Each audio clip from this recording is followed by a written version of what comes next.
Hello students, welcome to our YouTube channel only commerce. जैसा कि आपको पता है, हम लोग यूजीसी नेट का फुल कोर्स डिस्कस कर रहे हैं। इसी के अंतर्गत हम सबसे पहले एचआरएम को डिटेल में डिस्कस कर रहे हैं। वैसे एट प्रेजेंट हमारा फोकस कोड नंबर 8 यानी कॉमर्स पर है, लेकिन एचआरएम की ये क्लासेज कोड नंबर 17 यानी मैनेजमेंट और कोड नंबर 55 के लिए भी इक्वली इम्पोर्टेंट रहेगी। और जैसा कि आपको पता है, एचआरएम की क्लासेज को हमने 4 कैटेगरी में डिवाइड कर रखा है और इसी के अंतर्गत हम 250 plus MCQs previous year discuss करने वाले हैं। मैंने आपको 9 वीडियोज पहले ही प्रोवाइड कर दिए हैं, तो टोटल 190 एमसीक्यूज हम पहले ही डिस्कस कर चुके हैं। यदि आपने वो 9 पार्ट्स नहीं देखे हैं तो मैं आपको रिकमेंड करूंगा इस वीडियो के बाद आप वो क्वेश्चंस ज़रूर देख लें। हम इन क्लासेज में न केवल इन एमसीक्यूज को डिस्कस कर रहे हैं, बल्कि इनसे रिलेटेड हम कॉन्सेप्ट्स भी डिस्कस करने वाले हैं। मेरी ये कोशिश है कि एक एमसीक्यू के 4 ऑप्शन को 4 कॉन्सेप्ट्स मानकर हम डिस्कस करें, तो टोटल 250 एमसीक्यूज के हिसाब से टोटल 1000 कॉन्सेप्ट्स को हम डिस्कस करने वाले हैं। तो आज हम एमसीक्यू नंबर 191 से 210 तक डिस्कस करेंगे और मैंने आपको इन सभी वीडियोज़ की ऑनलाइन क्विज भी प्रोवाइड करा रखी है टेलीग्राम में। यदि आपने अभी तक टेलीग्राम ज्वाइन नहीं किया है तो आप लोग टेलीग्राम पर ओनली कॉमर्स सर्च कर सकते हैं और हमारा चैनल ज्वाइन कर सकते हैं। पहला हमारा क्वेश्चन है, skill deficit exist in the labour market. Skill deficit labour market में कब एग्जिस्ट होती है, और हमें ये ऑप्शंस दे रखे हैं। कहने का मतलब है या तो 2 ऑप्शन करेक्ट है या 3 ऑप्शन करेक्ट है, चारों ऑप्शन करेक्ट नहीं है। तो पहले हम स्किल डेफिसिट के बारे में थोड़ा सा जान लेते हैं। स्किल डेफिसिट का मतलब है एम्प्लॉई से हमें जिन स्किल की रिक्वायरमेंट है, हम जो चाहते हैं कि एम्प्लॉई के पास ये स्किल्स होनी चाहिए, वो बेसिक स्किल एम्प्लॉई के पास नहीं है। हम ये भी कह सकते हैं कि जो हमारी नीडेड स्किल है और जो एम्प्लॉई के पास में एक्चुअल स्किल है, उन दोनों के बीच में जो गैप है उसे ही स्किल डेफिसिट कहा जाता है। अब हम हमारा क्वेश्चन देखते हैं कि स्किल डेफिसिट लेबर मार्केट में कब एग्जिस्ट करती है। When the skill available do not match the skill required, when the supply of skill is keeping pace with the job available, when the skill supplied match those demanded, when the supply of skill falls short of job created। तो यहाँ पर हमारा answer correct हो जाएगा 1 और 4। इन दोनों ही situation में skill deficit होगा, 3 वाले में नहीं हो सकता। ये बोल रहे हैं जितनी स्किल की हमें रिक्वायरमेंट थी उतनी स्किल मैच हो चुकी है, और सेकंड वाले में ये बोल रहे हैं कि जितनी स्किल की सप्लाई होती है, जो स्किल की सप्लाई है वो डिमांड के अकॉर्डिंग ही चल रही है। तो ये भी नहीं हो सकता। 1 और 4 हमारा करेक्ट आंसर हो जाएगा। नेक्स्ट हमारा क्वेश्चन है, the most common activities performed by human resource department which are often outsourced are. Question हमसे जानना चाह रहा है कि वो कौन सी एक्टिविटी है जिसे जनरली एचआरडी डिपार्टमेंट खुद परफॉर्म नहीं करके आउटसोर्स कर देता है। तो बिजनेस प्रोसेसिंग आउटसोर्स के बारे में आप लोग जानते हो। बीपीओ के अंदर क्या होता है कि कुछ काम जिन्हें हम कम इम्पोर्टेंट मानते हैं, उन काम को हम खुद नहीं करके किसी थर्ड पार्टी से करवा लेते हैं। जैसे मान लीजिए कि आपने सैमसंग का मोबाइल परचेज किया और सैमसंग में कोई भी प्रॉब्लम आती है तो आप कस्टमर केयर पर कॉल करते हैं। तो जनरली सैमसंग वाले खुद अपना कॉल सेंटर नहीं चलाते हैं, वो किसी अदर आईटी कंपनी को ये काम देकर रखते हैं। कहने का मतलब, जब आप कस्टमर केयर पर बात करते हैं सैमसंग के रिगार्डिंग, तो आप सैमसंग के एम्प्लॉयज़ से बात नहीं करके अदर एम्प्लॉयज़ से बात करते हैं जिनको सैमसंग ने हायर किया है या जिनको सैमसंग ने वर्क दिया है। इसके कुछ बेनिफिट होते हैं, कुछ लॉसेज होते हैं। बीपीओ के क्या क्या एडवांटेज होते हैं, हमारी कॉस्ट बचेगी। सैमसंग की कॉस्ट क्यों बचेगी? क्योंकि सैमसंग की इस चीज़ में एक्सपर्टीज़ नहीं है, वो आईटी कंपनी को ये वर्क दे देगा तो वो काम कम कॉस्ट में कर पाएंगे। अगली बात, यदि हम खुद ही कस्टमर केयर चलाएंगे तो उसके रिगार्डिंग हमें गवर्नमेंट के रूल्स एंड रेगुलेशंस को भी फॉलो करना पड़ेगा। लेकिन यदि हमने काम आईटी कंपनीज को दे दिया तो फिर हमें नहीं करना पड़ेगा, आईटी कंपनीज ये काम कर लेगी। तीसरी बात, तीसरी बात, सैमसंग की एक्सपर्टीज इस चीज़ में नहीं है और हमने ये काम आईटी कंपनीज को दे दिया जिनकी इस चीज़ में एक्सपर्टीज है, तो वो इस काम को बहुत बेहतर तरीके से कर पाएंगे। लेकिन बीपीओ के कुछ नुकसान भी होते हैं। क्या क्या नुकसान हो सकते हैं? हमें आईटी कंपनी पर नज़र रखनी पड़ेगी, तो हमारा टाइम ख़राब हो सकता है।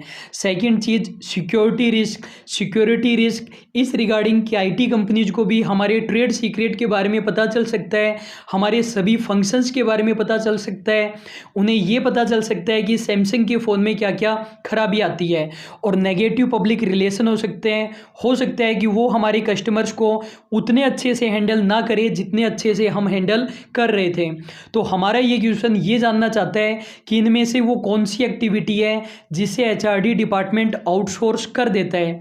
तो वो एक्टिविटी ज़्यादा इंपॉर्टेंट वाली होगी या कम इंपॉर्टेंट वाली होगी? सीधी सी बात है, जो कम इंपॉर्टेंट एक्टिविटी है उसे ही आउटसोर्स किया जाएगा।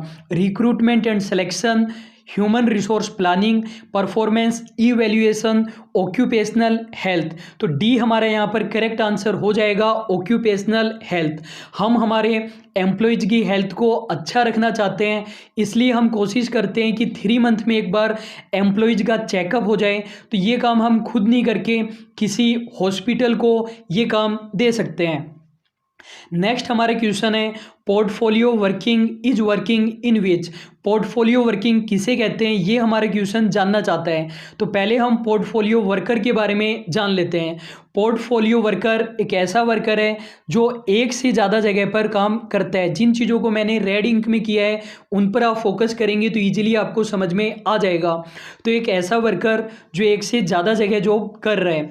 जैसा कि आपको पता है कि आपके कुछ कॉमर्स टीचर गवर्नमेंट जॉब भी करते हैं और आप लोगों को पढ़ाते भी है, तो वो एक तरीके से पोर्टफोलियो वर्कर हो गया। वैसे मैंने तो AVVNL को अपना रेजिग्नेशन भेज दिया है, हालांकि उन्होंने अभी तक एक्सेप्ट नहीं किया है। ये जो पोर्टफोलियो वर्कर होते हैं ये सभी जगह वर्क करते हैं, लेकिन वर्क किसी भी जगह नहीं करते हैं। तो हमारा क्वेश्चन जानना चाहते हैं कि पोर्टफोलियो वर्किंग क्या होती है। Any individual work at home for a single employer, a person demonstrate his work in a portfolio, a person who is not attached to a single employer and contract of employment, a person who chooses multiple career. तो C हमारा यहाँ पर correct answer हो जाएगा। D हमारा correct answer नहीं होगा। D में ये बोल रहा है मल्टी टैलेंटेड पर्सन की बात कर रहा है, जबकि पोर्टफोलियो वर्कर वो होता है जो एक से ज़्यादा एम्प्लॉयर के अंडर में वर्क कर रहा है, मतलब पार्ट टाइम है।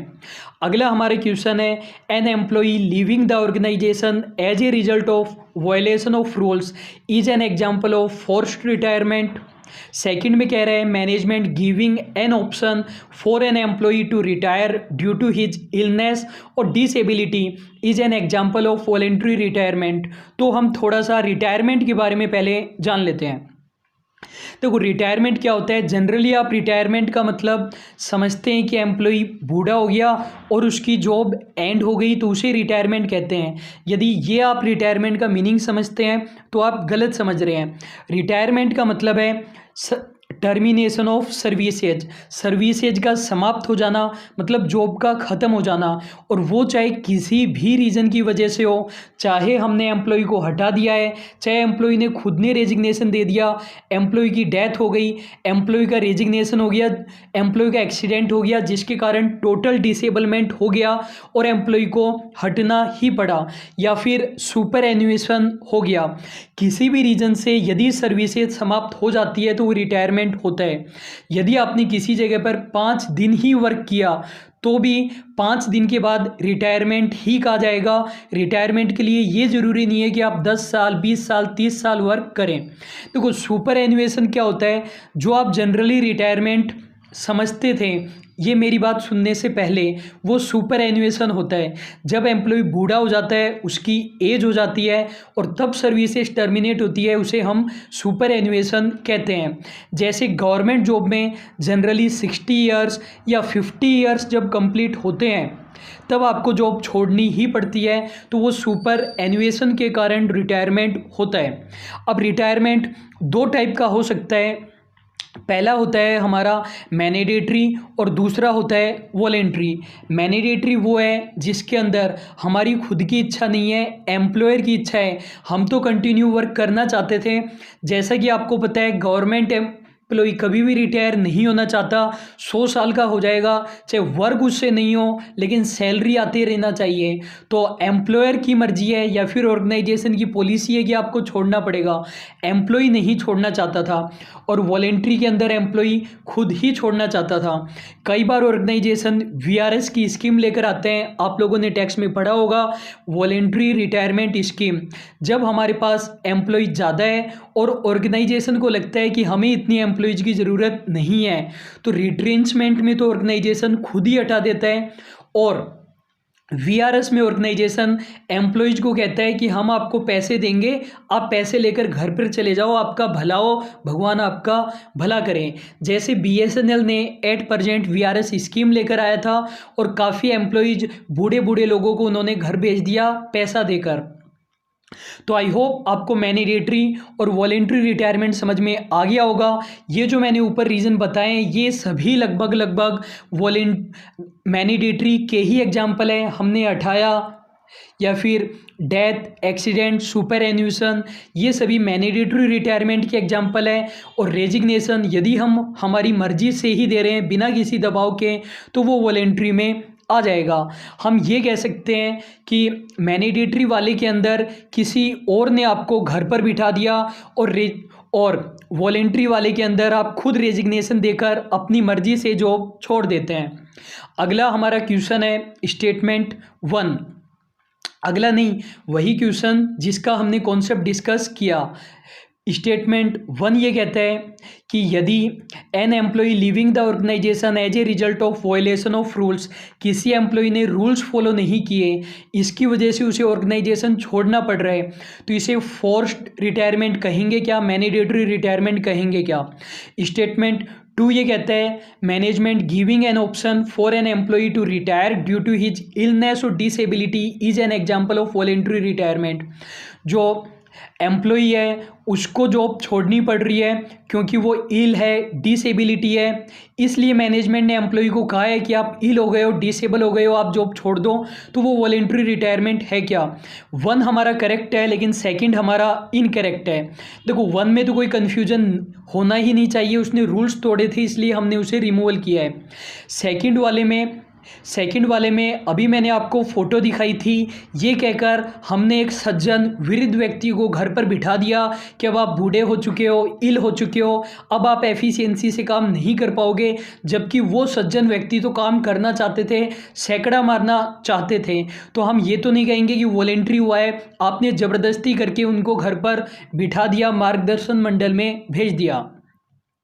नेक्स्ट हमारा क्वेश्चन है फैक्टर्स दैट में create negative impression for candidate. वो कौन कौन से फैक्टर हैं जो किसी कैंडिडेट के लिए नेगेटिव इंप्रेशन क्रिएट कर सकते हैं। Clear and informative website, long and complicated application blank, poor organisation image in the market, reputed people on the board of directors. देखो क्वेश्चन का मतलब क्या है, ये बात कर रहा है रिक्रूटमेंट की।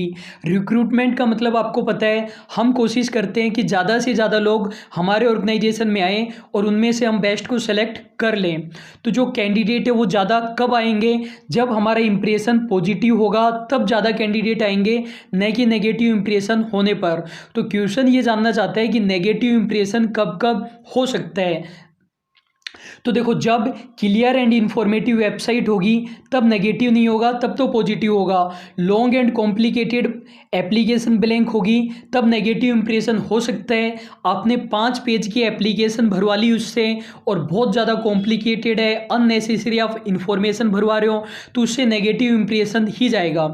थर्ड बोल रहे हैं poor organisation image in the market, उस ऑर्गेनाइजेशन की इमेज ही पुअर है, फैली हुई है बात कि ये पेमेंट टाइम पर नहीं करते हैं, बिना किसी रीज़न के फायर कर देते हैं, तो फिर नेगेटिव इंप्रेशन ही होगा। फोर्थ पॉइंट, जो रेप्यूटेड लोग हैं वो बोर्ड ऑफ डायरेक्टर्स के अंदर है, ये तो अच्छी बात है। तो कहने का मतलब 2 और 4 से नेगेटिव इंप्रेशन क्रिएट हो सकता है। 2 एंड 3 से नेगेटिव इंप्रेशन क्रिएट हो सकता है, 1 एंड 4 से पॉजिटिव होता है। तो 2 एंड 3 हमारा करेक्ट आंसर हो जाएगा। नेक्स्ट हमारा क्वेश्चन है, human resource planning is not simply about meeting the demand for labour but also involve. ये कह रहा है कि ह्यूमन रिसोर्स प्लानिंग केवल लेबर की डिमांड पूरी करने से ही रिलेटेड नहीं है, बल्कि इसके साथ ये काम भी किया जाता है, री deploying staff, directing line managers, enforcing rules regulations policies, cost associated with employing any given number of employees. वैसे तो इसमें एक से ज़्यादा ऑप्शन करेक्ट है, लेकिन हमें सेलेक्ट एक ही करना है, तो जो सबसे अच्छा है वो हम सेलेक्ट करेंगे। तो डी हमारा करेक्ट आंसर हो जाएगा। हमें न केवल वर्कर्स को अपॉइंट करना है, बल्कि उनसे रिलेटेड हमें कॉस्ट को भी कम से कम करने की कोशिश करनी है। रीडिप्लॉइंग स्टाफ का मतलब ये नहीं है कि हमने वर्कर को हटा दिया है। रीडिप्लॉइंग का मतलब है या तो हमने उसे कहीं ट्रांसफ़र कर दिया, या फिर हमारे ऑर्गेनाइजेशन के अलावा किसी दूसरे ऑर्गेनाइजेशन में हमने उसे भेज दिया, हमने उसे कहीं अदर जगह सब्स्टिट्यूट कर दिया है। लाइन मैनेजर को डायरेक्शन देना, देखो ये काम ह्यूमन रिसोर्स मैनेजर का होता तो है, लेकिन क्वेश्चन हमसे ह्यूमन रिसोर्स प्लानिंग का मीनिंग पूछ रहा था, न कि ह्यूमन रिसोर्स मैनेजर का वर्क। तो सेकंड हमारा इस क्वेश्चन के अकॉर्डिंग करेक्ट नहीं हो सकता। और तीसरा, रूल्स रेगुलेशन देखो लगाने पड़ते हैं, लेकिन ये मेन काम तो नहीं हो सकता। तो डी हमारा करेक्ट आंसर हो जाएगा। आप लोगों को कमेंट बॉक्स में आज क्या बताना है, आप लोगों को लाइन मैनेजर और एक्सपर्ट का मीनिंग कमेंट बॉक्स में बता देना है कि लाइन मैनेजर क्या करते हैं और एक्सपर्ट क्या करते हैं। इंपॉर्टेंट क्वेश्चन है, यदि आप नहीं बताएंगे, आलस्य करेंगे, तो मैं डबल आलस्य करूंगा, और आप मेहनत करेंगे तो आपसे 4 गुना मेहनत करूंगा। हमारा नेक्स्ट क्वेश्चन है, employees are interested in employing engaged employees because. Question कह रहा है कि जो एम्प्लॉयर है वो इंगेज्ड एम्प्लॉयज़ को अपॉइंट करना ज़्यादा पसंद करते हैं बजाय नॉन इंगेज्ड एम्प्लॉयज़ के। तो पहले हमें पता होना चाहिए इंगेज्ड एम्प्लॉयज़ क्या होते हैं, नॉन इंगेज्ड एम्प्लॉयज़ क्या होते हैं। इंगेज्ड एम्प्लॉयज़ ऐसे होते हैं जो एंथुजियास्टिक होते हैं, एंथुजियास्टिक यानी उत्साहपूर्ण होते हैं, बिल्कुल मन लगाकर उत्साह से काम करते हैं, मतलब प्राइवेट स्कूल के टीचर हो गए। और जो एंथुजियास्टिक नहीं होते हैं वो एक तरीके से गवर्नमेंट स्कूल के टीचर हो गए। ये पॉजिटिव एक्शन लेते हैं जिससे ऑर्गेनाइजेशन की रेपुटेशन बढ़िया होती है, ऑर्गेनाइजेशन का इंटरेस्ट बढ़ता है। जबकि जो नॉन इंगेज्ड होते हैं वो उनमें कुछ भी एक्साइटमेंट नहीं होता, वो कुछ भी पॉजिटिव नहीं करना चाहते हैं। जो हमारे इंगेज्ड एम्प्लॉयज़ होते हैं वो हमेशा ऑर्गेनाइजेशन के फ़ायदे के लिए सोचते हैं, और जो नॉन इंगेज्ड है उनको तो पता ही नहीं होता कि चल क्या रहा है भैया। देखिए भैया, अगला हमारा क्वेश्चन है, employers are interested in employing engaged employees because. तो क्वेश्चन ये है कि एम्प्लॉयर को क्यों पसंद आता है कि वो इंगेज्ड एम्प्लॉयज़ को ही अपॉइंट करे, इसीलिए तो प्राइवेट जॉब को लेना कठिन होता है। To make employees work harder for less payment, to make substantial profits, to increase employees to trust their managers, engaged employees are more motivated and preferred to give their best to the firm। तो सबसे correct answer हमारा D है, D हमारा correct answer हो जाएगा। Next हमारा question है, match the following, graphic rating scale, ranking method, paired comparison method, checklist method. ये सभी किस चीज़ के मेथड है, ये सभी मेथड है परफॉर्मेंस अप्रेजल के। और मैंने आपको लगभग 20 टाइप के परफॉर्मेंस अप्रेजल के मेथड का एक डिटेल्ड वीडियो प्रोवाइड कराया था। हो सकता है आप लोग बड़ी वीडियोस देखना पसंद नहीं करते हो, लेकिन स्टूडेंट मैं आपको विश्वास दिलाता हूँ यदि आपको बड़ा एग्जाम निकालना है तो आपको डेप्थ में जाना ही पड़ेगा। तो आप लोग वो वीडियो डिटेल में देख लेना। वैसे ये 4 मेथड्स मैं आपको रिवाइज करा देता हूँ हमारे उसी वीडियो से। तो सबसे पहले है हमारा रैंकिंग मेथड। ये सभी मेथड किस चीज़ के हैं, ये सभी मेथड है परफॉर्मेंस अप्रेजल के। आपको पता है कि 2 चीज़ें होती हैं, एक होता है जॉब इवैल्यूएशन, एक होता है परफॉर्मेंस अप्रेजल। जॉब इवैल्यूएशन में हम ये पता करते हैं कि जो हमारा जॉब है उसकी कितनी वर्थ है, जो मैनेजर की पोस्ट बनाई गई है उस पोस्ट की कुछ वर्थ भी है या नहीं है, या फिर वर्थ कितनी है, कितनी सैलरी तक मैनेजर को दी जा सकती है। परफॉर्मेंस अप्रेजल में हम चेक करते हैं कि मिस्टर एक्स को हमने मैनेजर बना रखा है तो साल भर के दौरान उसकी परफॉर्मेंस कैसी रही, उसका इंक्रीमेंट होना भी चाहिए या नहीं होना चाहिए। तो सबसे पहला मेथड है हमारा रैंकिंग मेथड। तो रैंकिंग मेथड क्या है? सबसे पुराना मेथड है और सबसे सिंपल मेथड है, बिल्कुल फॉर्मल मेथड है। इसके अंदर एक एम्प्लॉय को हम सभी एम्प्लॉयज से कंपेयर करते हैं और हम रैंकिंग दे देंगे हाईएस्ट टू लोवेस्ट की। यदि टोटल 100 एम्प्लॉयज है तो एक एम्प्लॉय उनमें से बेस्ट होगा और एक एम्प्लॉय सबसे बेकार होगा। बेस्ट वाला नंबर फर्स्ट है और बेकार वाला 100th पोजीशन को स्कोर करता है, जैसा कि आपके टेस्ट वगैरह में होता है या हमारी ऑनलाइन क्विज में होता है। या फिर और अच्छे एग्जाम्पल के रूप में आप आईसीसी की रैंकिंग ले सकते हो। ये रैंकिंग मैंने आज की ही ली है, 28 जून 2020 की।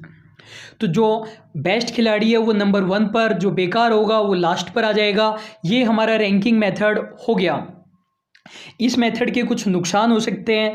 देखो, हम ये नहीं कह सकते कि जो प्लेयर लास्ट में आ रहा है वो, जैसे मान लेते हैं कि जैसे 10 खिलाड़ी हम मान लेते हैं, तो हम ये नहीं कह सकते कि जो 10th नंबर पर प्लेयर है वो कोहली से 10 गुना खराब है या कोहली उससे 10 गुना बढ़िया है। हो सकता है दोनों में थोड़ा सा ही अंतर हो, या आपको ये फर्स्ट और सेकंड पर दिखाई दे रहा है तो ये भी कोई ज़रूरी नहीं है कि कोहली उनसे डबल अच्छा हो। तो रैंकिंग मेथड की अपनी कमियां हो सकती है। सेकंड है हमारा पेयर्ड कंपैरिजन मेथड। इसको हम रैंकिंग मेथड से ही कंपेयर करके पढ़ेंगे। इसमें भी हम एक एम्प्लॉय को सभी एम्प्लॉय से कंपेयर करते हैं। उसमें भी हम एक एम्प्लॉय को सभी एम्प्लॉय से कंपेयर करते थे, लेकिन उसमें हमने मिस्टर एक्स को बाकी बचे सभी 99 एम्प्लॉय से एक साथ कंपेयर कर लिया था। लेकिन यहाँ पर हम 1 to 1 कंपेयर करेंगे। पहले राम को श्याम के साथ, फिर राम को मोहन के साथ, इस तरीके से हम कंपेयर करेंगे। इसलिए ये एक रैंकिंग मेथड है। यदि हमें ये पता लगाना है कि टोटल कितने जोड़े बनेंगे तो ये फॉर्मूला हम लगा सकते हैं। मान लीजिए कि टोटल 10 एम्प्लॉयज़ है हमारे ऑर्गेनाइजेशन में और उन एम्प्लॉयज़ के नाम है mister A, mister B, mister C, mister D और ई। तो हमारे टोटल पेयर देखो कितने बनेंगे, 5 माइनस 1/2 करेंगे तो 10 आ जाएगा। पहले हम मिस्टर ए को कंपेयर करेंगे बी, सी, डी और ई के साथ, फिर हम बी को कंपेयर करेंगे सी, डी और ई के साथ। आप लोग ये तो शायद नहीं सोच रहे हैं कि बी को हमने ए के साथ कंपेयर क्यों नहीं किया, हमने पहले ही कर लिया। इस तरीके से हमारे जो पेयर्स है, जोड़े हैं, वो बन जाएंगे। आप चाहे तो क्वेश्चन आए तो डायरेक्टली आप फॉर्मूला याद नहीं रहे तो इस तरीके से आप पेयर भी बनाकर देख सकते हैं। तीसरा हमारा मेथड है चेकलिस्ट। चेकलिस्ट वर्ड चाहे कहीं पर भी काम में आ जाए, चेकलिस्ट का मतलब होता है कुछ क्वेश्चंस और उन क्वेश्चंस के आंसर्स हमेशा ही चेकलिस्ट में येस और नो में होते हैं, डिस्क्रिप्टिव आंसर्स नहीं होते हैं। तो जो हमारा रेटर होता है, जो परफॉर्मेंस अप्रेजल करने वाला होता है, वो चेकलिस्ट अपने पास में रखता है और फिर उन क्वेश्चंस के आगे टिक लगाता जाता है। यदि उसने आपके नाम के आगे किसी क्वेश्चन के लिए टिक लगाया है, यस लगाया है, तब तो आपका वो एस्पेक्ट गुड है, वरना बैड है। अब ये ज़रूरी नहीं है सभी क्वेश्चंस का इक्वल वेट हो, अलग अलग वेट हो सकता है। जैसे मैंने एक एग्जांपल लिया है, ये वेट हो गए। मान लीजिए कि ये सभी चीज़ें हम मिस्टर एक्स के लिए देख रहे हैं। अब जैसा कि आप देख रहे हो कि सबसे ज़्यादा अहमियत किसको दी गई है, इंटरपर्सनल रिलेशन को दी गई है। हम अटेंडेंस को उतनी अहमियत नहीं देंगे, इंटरपर्सनल रिलेशन को ज़्यादा अहमियत दी गई है। इसे एक तरीके से 2 मार्क्स दिए गए हैं और जबकि अटेंडेंस को 0.5 मार्क्स दिए गए हैं। अब यदि अटेंडेंस बढ़िया है तो हमने 0.5 दे दिए, नॉलेज अगर बढ़िया है तो हमने 1 दे दिया, क्वांटिटी अगर ज़्यादा क्वांटिटी वाला वर्क नहीं करता है तो 0.5 दे दिया। इस तरीके से हम कर लेंगे। आप कहोगे कि सर यहाँ पर तो आंसर येस और नो में है ही नहीं, आपने कहा था येस और नो में होते हैं। देखो, यदि चेकलिस्ट सिंपल वाली होगी तब तो हमारे आंसर येस नो में हो जाएंगे, लेकिन अगर वेट लिस्ट है, वेटेड चेकलिस्ट है हमारी, तो इस तरीके से हमें करना पड़ेगा, हमें मार्क्स देने पढ़ेंगे। लास्ट है हमारा ग्राफिक रेटिंग स्केल या लीनियर रेटिंग स्केल भी इसे कहा जाता है। इसके अंदर क्या होता है, सिंपल एंड पॉपुलर फॉर्म है, और आपको बस ये वर्ड रट लेना है कि प्रिंटेड अप्रेजल फॉर्म होता है। प्रिंटेड फॉर्म को हम काम में लेते हैं। जैसे मिस्टर राम की हमें परफॉर्मेंस अप्रेजल करनी है तो ये फॉर्म पहले से प्रिंटेड रहेगा। राम का हम नाम लिख देंगे, डिपार्टमेंट लिख देंगे, जॉब टाइटल लिख देंगे। चेकलिस्ट और इसमें क्या अंतर हुआ, चेकलिस्ट के अंदर हम वेटेज दे रहे थे या फिर येस नो था, यहाँ पर येस नो नहीं है। यहाँ पर हम भर देंगे कि अटेंडेंस वो अधिकतर दिन फरार रहता है तो पुअर में हम टिक लगा देंगे, और अधिकतर बार आते हैं तो फेयरली गुड में हम लगा देंगे। कहने का मतलब जो हमारे स्टैंडर्ड्स हैं वो पहले से ही हमने तय कर रखे हैं। अब हम ये क्वेश्चन देखते हैं। स्टूडेंट, मैं डेली अपनी परफॉर्मेंस को इम्प्रूव करने की कोशिश करता हूँ, फिर भी यदि आपको वीडियो में कुछ भी कमी नज़र आती है तो आप लोग कमेंट बॉक्स में ज़रूर बताइए। यदि आप कुछ कमियाँ बताएंगे तो मैं ज़्यादा इम्प्रूव कर पाऊँगा। यदि आप हमारा MCQ का पार्ट 1 को कंपेयर करेंगे इस MCQ के पार्ट 10 से, तो आपको कम से कम 20 गुना ज़्यादा एफिशिएंसी नज़र आएगी। लेकिन यदि आप कमियां बताएंगे तो डेफिनेटली मैं आप लोगों को ज़्यादा अच्छी क्वालिटी दे पाऊंगा। हमारा क्वेश्चन है graphic rating scale method, ranking method, paired comparison method, checklist method. List 2 के अंदर ranking employees from best to worst, measuring employees against absolute standards, measuring performance through list of statements, measuring performance with other employees in group. तो जो हमारा first है graphic rating scale method, इसके अंदर हमारा answer हो जाएगा 2 measuring performance against absolute standards. Second B है हमारा रैंकिंग मेथड, इसके अंदर 1 हो जाएगा ranking employees from best to worst. Third है सी है हमारा पेयर्ड कंपैरिजन मेथड, इसके अंदर हमारा आंसर हो जाएगा 4 measuring performance with other employees in group. और चेकलिस्ट मेथड के अंदर हमारा 3 हो जाएगा measuring performance through list of statements. 2 1 4 3 हमारा करेक्ट आंसर हो जाएगा। नेक्स्ट हमारा क्वेश्चन है expression of HCA is. HCA की फुल फॉर्म हमें बतानी है, ह्यूमन कैपिटल एडवांटेज हमारा करेक्ट आंसर हो जाएगा। जब हम रामबाण सीरीज में 1 लाइनर डिस्कस करेंगे तब हम इन चीज़ों को देख लेंगे। नेक्स्ट हमारा क्वेश्चन है tight labour market refers to a situation where in. Tight labour market किसे कहा जाता है? देखो टाइट लेबर मार्केट क्या होता है, जैसे कि आपको नाम से ही लग रहा है स्टूडेंट कि टाइट लेबर मार्केट है तो हमें वर्कर्स को रिक्रूट करने के लिए, हायर करने के लिए ज़्यादा मेहनत करनी पड़ेगी। आप ये कह सकते हो कि टाइट लेबर मार्केट का मतलब एक ऐसा मार्केट है जिसमें हमें एम्प्लॉयज को अपॉइंट करने के लिए ज़्यादा मेहनत करनी पड़ेगी। क्यों करनी पड़ेगी? क्योंकि वर्कर्स मार्केट में अवेलेबल ही नहीं है, या फिर अच्छे वर्कर्स अवेलेबल नहीं है, या फिर जो हमारी कॉम्पिटिटर ऑर्गेनाइजेशन वो बहुत अच्छा पेमेंट दे रहे हैं, हम नहीं दे पा रहे हैं। तो देखो इसने ऑप्शन दे रखे हैं और हमें कोड किस तरीके से दिए गए हैं। कम से कम 3 चीज़ें इसमें सही है, केवल एक ही गलत है, तो एक गलत वाले को हमें ढूंढना है। There is high labour turnover, firm can hire the employees without any difficulties, firm of additional incentive and benefits, recruitment has to be more creative. तो सेकंड वाला हमारा नहीं आएगा कि बिना किसी डिफिकल्टी के कर रही है, तब तो टाइट लेबर मार्केट हुआ ही नहीं। 1 2 4 हमारा करेक्ट आंसर हो जाएगा। 1 हमारा क्यों करेक्ट है? यदि LTR ज़्यादा है तो वर्कर छोड़ कर जा रहे हैं तो हमें ज़्यादा मेहनत करनी पड़ेगी। सेकंड, जो अदर फर्म है वो ज़्यादा अच्छे बेनिफिट दे रहे हैं तो हमें ज़्यादा मेहनत करनी पड़ेगी। और चौथी बात, रिक्रूटमेंट को कुछ ज़्यादा क्रिएटिव अच्छे ऐड हमें करने पड़ेंगे। नेक्स्ट हमारा क्वेश्चन है job specification is a statement of the needed knowledge, skills and abilities of the person who is to perform the job. Too great reliance on internal recruitment can result in high labour turnover. तो थोड़ा सा पहले हम इनके बारे में जान लेते हैं। जॉब एनालिसिस के बारे में आपको पता है, जॉब एनालिसिस को हम 2 पार्ट में डिवाइड करके करते हैं, जॉब स्पेसिफिकेशन और जॉब डिस्क्रिप्शन। जॉब स्पेसिफिकेशन के अंदर मेनली हम वो क्वालिफिकेशंस मेंशन करते हैं जो उस जॉब को परफॉर्म करने के लिए चाहिए। हमने कह दिया कि हम केवल उसी को टीचर अपॉइंट करेंगे जिसका यूजीसी नेट जीआरएफ क्लियर होगा। तो ये तो क्वालिफिकेशन में आ जाएगा। क्वालिफिकेशन में हमने लिख दिया यूजीसी नेट जीआरएफ, और जॉब डिस्क्रिप्शन एक तरीके से ड्यूटीज बताता है कि जिस टीचर को हम हायर करेंगे उसे वीडियोज बनाने पड़ेंगे, क्वेश्चंस बनाने पड़ेंगे, मॉक टेस्ट बनाने पड़ेंगे, बच्चों की क्यूरीज का जवाब देना पड़ेगा। तो ये उसकी ड्यूटीज हो गई। आपको ये भी पता है कि रिक्रूटमेंट के 2 प्रकार के सोर्सेज होते हैं, इंटरनल और इससे उन्हीं से ही हम काम चलाते हैं। जैसे प्रमोशन से हमने एम्प्लॉयज़ को प्रमोट कर दिया और सीनियर पोस्ट को फिल कर दिया, जबकि एक्सटर्नल में हम एग्जिस्टिंग एम्प्लॉयज़ से पोस्ट को फिल नहीं करके नए एम्प्लॉयज़ को हायर करते हैं। दोनों ही सोर्सेज के कुछ बेनिफिट और लॉसेज हो सकते हैं। पहले हम इंटरनल रिक्रूटमेंट के बेनिफिट्स देखते हैं। तो कोई इंटरनल रिक्रूटमेंट्स के क्या क्या बेनिफिट्स हो जाएंगे।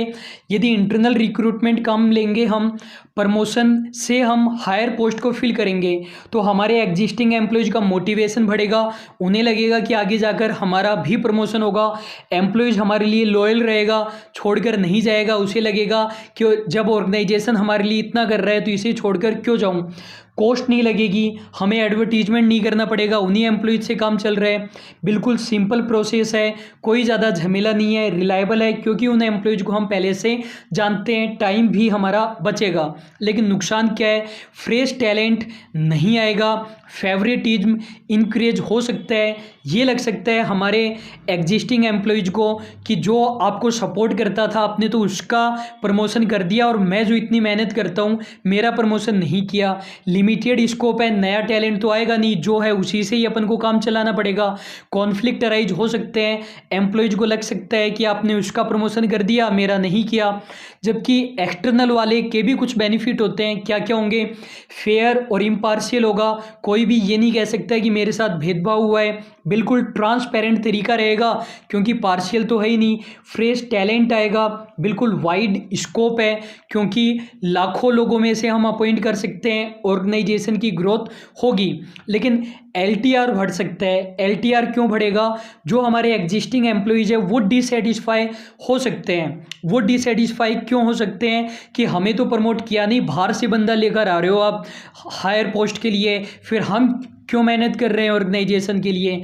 टाइम कंज्यूमिंग है, कॉस्ट भी ज़्यादा आएगी, एम्प्लॉय डिससेटिस्फाई हो जाएंगे, एग्जिस्टिंग एम्प्लॉय इनसिक्योर फील करेंगे। हमारे क्वेश्चन कह रहा था कि जो स्टेटमेंट 1 है, जॉब स्पेसिफिकेशन एक ऐसा स्टेटमेंट है जिसमें हम नीडेड नॉलेज, स्किल और एबिलिटीज़ को रखते हैं जो उस पर्सन को उस जॉब को परफॉर्म करने के लिए चाहिए।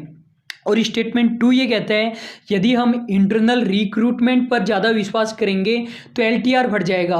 देखो 1 तो हमारा करेक्ट है लेकिन सेकंड हमारा इनकरेक्ट है। इंटरनल रिक्रूटमेंट पर विश्वास करने से LTR बढ़ेगा नहीं, कम होगा, एम्प्लॉय सेटिस्फाई रहेंगे, छोड़कर नहीं जाएंगे। नेक्स्ट हमारा क्वेश्चन है HRD सिस्टम ऑफ प्रोसेस में include the following process mechanism और सब सिस्टम। ये बोल रहा है HRD सिस्टम के अंदर क्या क्या इंक्लूडेड होता है।